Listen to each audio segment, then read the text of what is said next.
sa inyo. Ito yung pina-repair lang sa amin. Ito, pinalagyan ng carrier.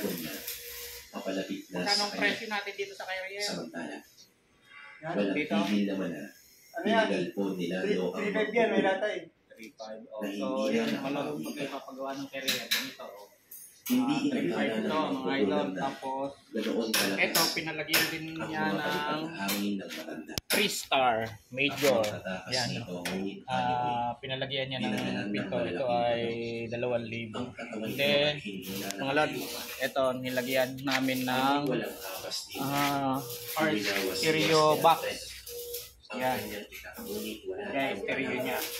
Sa tinde, 4.5 ito. 4.5 po ito, itong presyo nito. Ito mga idol. Pakita ko sa inyo, ito yung carrier niya. Nilagyan ng lata. So, pagka pina-repair din sa amin ito po. Mga idol yan, nag-repair kami. Tapos yan, gumagawa din kami ng upholstery, tsaka niyang carrier. Pwede niyong dalahin yan dito. Tapos, dahil kulang ang kamatayan bilang kabayaran sa kasalanan. mga boss ay kay Sir Kakayaan kita mabuhay sa mundo. Delgado. Mabuhay na dahil pa ang isang Ito patay. ay taga Lubo, Batangas na dumayo pa po talaga dito sa amin para dito magawa ng sidecar. Parehong So, ito po hindi yung pilas ng kakaibang pilado carrier ang din niya pagkulang na maraming at ang balakot. mangkukulang. Bali mga boss, ang inabot nito ay Binigyan ito ng habang buhay na parusa. 38 Ang mawalan ng katiyawan. 38K po ito ang inabot nito mga lodi. Naglakad papalayo So ang ito dalawa naman sa may biyakong ay pag-iisip. kay Sir Sa mga kay Sir Rod na parang nagugulat na yung stainless po ito. Yan. May bumper, may logo din yan, di pa tapos eh.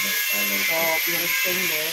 At kita nyo naman, pati ang kanyang balas ay stainless din po. Pati itong mga body niya, yan, pure stainless yung logo. So, ito na yung yung mask niya.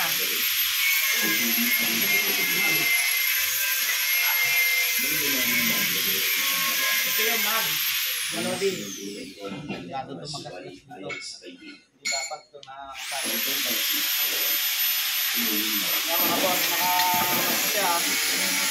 Dalawa yung carrier niya. Ito yung isang carrier. Ito naman yung pangalawang carrier. Para doon to. Tapos, ito naman mga lodi ay kay Sergey Maalam ng Carmona. So, ang target rate namin dito ay hanggang sa katapusan ng buwan na ito ay may-out. At ito ay ang target date namin ito ay may-out naman ngayong hanggang Sabado or Linggo. Ayan mga lodi, yan po yung update sa mga nagpapagawa sa amin sa sidecar. At ito po sa kabila, malamang ay may labas natin ngayon yung sidecar ni Sir Julian. Ngayon din po Saturday. 2 unit yun, isa taga Quezon. So yun lang muna ang update dito sa Agmat Iron Work sa number 14441 Cardama Compound, Barangay Timbao, Binyan City, Laguna. Magandang araw po sa inyo.